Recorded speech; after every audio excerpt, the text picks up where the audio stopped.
Bienvenidos a un nuevo episodio del Derecho Mercantil sin clases. Este canal de YouTube está preparado para ayudar a los estudiantes del grado en Derecho y a los estudiosos en general del Derecho Mercantil a profundizar en esta apasionante rama del derecho privado. Pero todos imaginaréis que los vídeos están íntimamente vinculados con mi actividad docente en la Universidad de Valencia en los últimos años como responsable de varios grupos de Derecho Mercantil 2, esto es, de contratación mercantil y de títulos valores. Y esto hace que buena parte de los clips respondan a preguntas o a cuestiones que me plantean los estudiantes en el aula. Y eso es lo que ha pasado esta semana con una alumna, Amparo, que se cuestionaba el por qué hablábamos del artículo 1170 del Código Civil a la hora de explicar esto de la abstracción cambiaria y del mundo cambiario y extracambiario. Y de repente me di cuenta de que probablemente el artículo 1170 ha quedado un tanto huérfano de explicación en las aulas del grado en Derecho. Evidentemente el artículo 1170 es muy importante y en Derecho Civil se explicará allá cuando se hable de la extinción de las obligaciones, en concreto del pago, pero básicamente centrándose en el párrafo primero del artículo 1170. Los párrafos segundo y tercero, que hablan de la entrega de letras de cambio, pagarés, de que la acción subyacente queda en suspenso, probablemente no se vean en civil y tampoco se ven en Derecho Mercantil 2 porque por lo apretado del temario simplemente dejamos caer que la acción para exigir la obligación del negocio subyacente queda en suspenso, entre tanto el pagaré, la letra o el cheque no se realicen. Y esto no es suficiente para que comprendamos exactamente qué es lo que quiere decir el precepto y cuáles son sus matices. Y por eso traigo aquí este vídeo sobre qué significa que se entregue un cheque a la hora de configurarlo como pago y qué es eso de que la acción subyacente queda en suspenso. El párrafo segundo del artículo 1170 dice: la entrega de pagarés a la orden o letras de cambio u otros documentos mercantiles solo producirá los efectos del pago cuando hubiesen sido realizados, primer tema al que me voy a referir, o cuando por culpa del acreedor se hubiesen perjudicado. El primer parte de este párrafo segundo quiere expresar que la entrega de letras, de pagarés, de cheques, es siempre, en principio, pro solvendo. No equivale al pago hasta que no se ejecuten, hasta que no se realicen, hasta que no se cobren.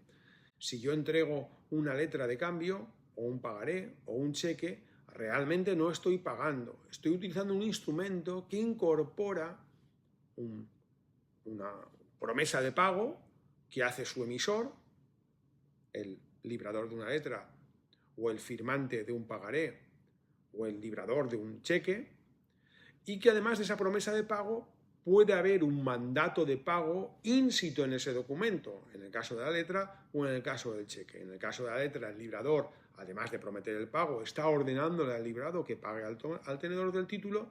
En el caso del cheque, lo que hace el cliente del banco es decirle al banco que pague al tenedor del cheque. Pero solamente cuando esos títulos se cobren, se habrá producido estrictamente el pago y, por tanto, ese supuesto será cuando se extinga la obligación subyacente, sea de una compraventa, de un arrendamiento, de la relación obligatoria que sea. Dos cuestiones sobre esto. La primera es que, como ocurre con el derecho privado, este régimen es, en principio, dispositivo. Es decir, nada obsta que las partes consideren que la entrega de uno de estos documentos mercantiles que incorpora un derecho de crédito sea prosoluto, sea en pago. Por ejemplo, imaginaos que yo entrego a mi acreedor un pagaré del cual soy endosatario, es decir, otro lo firmó, otro lo tuvo y me lo cedió, me lo endosó, un pagaré que es de importe superior al importe de la obligación que yo debo a ese acreedor. Entonces yo le entrego el pagaré, pero quiero entregárselo en pago. Y así lo pactamos. Yo lo endoso, pero las partes consideran, aceptan, convienen en que esa entrega del pagaré está pagando la obligación y que, por tanto, su tenedor, antiguo acreedor deberá cobrarse con ese título. Lógicamente, como digo, esto no es la regla general. La regla general es que, como dice el 1170, no se equivale al pago hasta que se hubieran realizado. Segundo matiz que quiero hacer en este punto. Puede ocurrir que haya una situación en la que la entrega del título deba equivaler al pago aun cuando no se haya realizado. ¿Por qué? Porque la justicia del caso, la aplicación correcta, la interpretación correcta del 1170 nos lleve a ello. Y os pongo un ejemplo. Imaginaos que llegáis a vuestra compañía de seguros, concertáis un nuevo contrato de seguro sobre el vehículo que acabáis de comprar y pagáis con un cheque. La compañía de seguros está de acuerdo en que se pague a través del cheque, vosotros tenéis un talonario, firmáis el cheque y en la oficina pagáis la prima con el título. Según el 1170, esa entrega no equivale al pago, salvo que se hubiera realizado el cheque. Imaginemos que la entidad aseguradora tiene el talón, el cheque, pero hoy no va a cobrarlo. Y justo esta noche, cuando salís con el coche de viaje, tenéis un accidente. Reclamáis a la compañía de seguro que se cubra ese accidente y la compañía de seguro dice que no, porque no habéis pagado la primera prima del seguro, que es un elemento esencial, como sabéis por el contrato de seguro, o si estáis estudiando Mercantil 2 ahora, lo veréis al final del curso, porque, la prima no ha sido pagada y por tanto no empieza la cobertura, la obligación de cobertura por parte de la compañía aseguradora. Bien, en esa situación parece lógico considerar que debería equivaler al pago la entrega del cheque, porque no es que el cheque haya venido impagado, sino que fue la propia compañía aseguradora la que no lo ha ido a cobrar todavía y en su relación negocial con sus clientes les permite el pago en cheque. Luego, por tanto, en una situación normal donde el cheque, lógicamente, hay fondos para abonar la prima, no parece lógico, no parece justo, no parece razonable que el acreedor, en este caso, de ese título, se escude en no haber ido a cobrarlo para no asumir sus propias obligaciones como compañía aseguradora que permitió el pago mediante el cheque. Estaría en todo caso ante un abuso de derecho. Bien, en la parte final del párrafo segundo dice, o cuando por culpa del acreedor se hubiesen perjudicado. Se hubiesen perjudicado quiere decir que el título tenga un problema para ser cobrado de todos sus firmantes.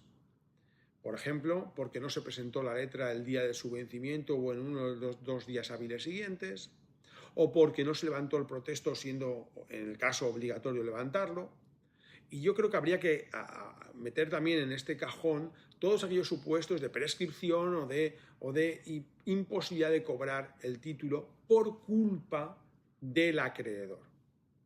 Imaginemos que yo tengo una letra de cambio, que pido su importe al banco por anticipado, descuento la letra del banco, es decir, endoso la letra al banco y luego el banco no va a levantar el protesto si fuera obligatorio, o no presenta la letra a su vencimiento, o deja pasar el tiempo con la letra dormida en un cajón, y después, cuando resulta perjudicada e imposible de cobrar en vía de regreso, o incluso en vía directa en el caso que haya prescrito la acción cambiaria directa, pretende que yo le devuelva el dinero que me anticipó. Evidentemente, si yo estuviera obligado a devolver el dinero que me anticipó el banco de esa relación subyacente de financiación que es el descuento, yo recibiría un título que no podría cobrar en vía de regreso, un título perjudicado. Y por eso, en esas situaciones, el artículo 1170 considera que el tenedor que dejó perjudicar la letra o que es responsable de ese perjuicio de la letra debe entenderse que ya ha cobrado por mi parte. El último párrafo del 1170 señala, entre tanto, la acción derivada de la obligación primitiva quedará en suspenso. La lógica del precepto es absoluta. Acreedor y deudor de una compraventa, de un arrendamiento, de cualquier relación sinamática, obligatoria, onerosa, han pactado, han considerado que la forma de instrumentar el pago era mediante la entrega de esos títulos. La compañía aseguradora aceptó que se le pagara a través de un cheque. O yo firmé un pagaré para abonar a mi librería la entrega de unos libros. En esos casos, en la relación subyacente, las partes contratantes han considerado que el instrumento que se utilice sea uno de estos documentos mercantiles y, por tanto, la acción subyacente de esa compraventa, de ese arrendamiento, de la relación económica que sea, que debe quedar en suspenso porque lo que no puede ocurrir es generar una doble obligación de pago, una por la relación subyacente y la otra por la obligación cambiaria. Fijaos que cuando se emite un título valor o cuando se asume una obligación al incorporar la firma a un título valor, de repente una misma responsabilidad de pago de 1.000 euros del alquiler de una vivienda se convierte en dos obligaciones distintas jurídicamente.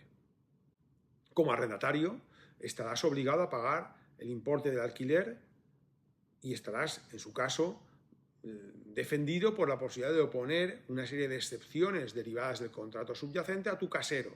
Por ejemplo, que la casa es inhabitable y, por tanto, cuando te pretende cobrar ese alquiler, tú puedes oponer esas excepciones. Pero al mismo tiempo, al haber firmado un pagaré, por ejemplo, o una letra o un cheque, has generado una obligación abstracta en la medida en que no incorpora la causa que dio origen a ese título, una obligación abstracta de pago y por tanto puedes verte obligado, como sabéis, a pagar el título porque aparezca un tercero de buena fe que como tenedor estará libre de soportar las excepciones que sin embargo sí que deberías poder oponer a tu casero por la relación subyacente. Se generan dos obligaciones con reglas jurídicas distintas. Pero eso no quiere decir que tengas que pagar dos veces. El importe es de 1.000 euros y tú estás obligado a pagar los 1.000 euros. Lo que sucede es que, como habéis pactado instrumentarlo mediante la entrega de uno de estos documentos mercantiles, mientras no llegue el vencimiento de ese título y su posible cobro o no cobro, la acción subyacente de la relación que sea, en este ejemplo de arrendamiento, queda en suspenso porque sería injusto, sería inapropiado que tu acreedor extracambiario pudiera exigirte el pago cuando hay un título que tú has firmado, que puedes verte obligado a pagar porque parezca un tercero de buena fe y que en cualquier caso fue voluntariamente pactado que fuera el instrumento de pago. Ahora bien, si llegado al vencimiento de la letra, del cheque, del pagaré, del documento mercantil, como me dice el 1170, no se hubiere realizado, reverdece la acción subyacente que tiene ese acreedor, la acción causal, la acción del mundo primigenio del que surgió la obligación incorporada al título. Y por tanto, el casero, ahora sí, con el gorro de casero y frente al que tú podrás oponer las excepciones derivadas del contrato subyacente, podrá exigirte el pago por esa acción que estaba dormida mientras vivía el título. Espero que este episodio haya servido para aclarar el por qué el 1170 es tan importante como válvula de relación entre el mundo cambiario y el mundo extracambiario que surgen cuando simplemente firmamos uno de estos títulos valores. Muchas gracias y hasta el próximo episodio.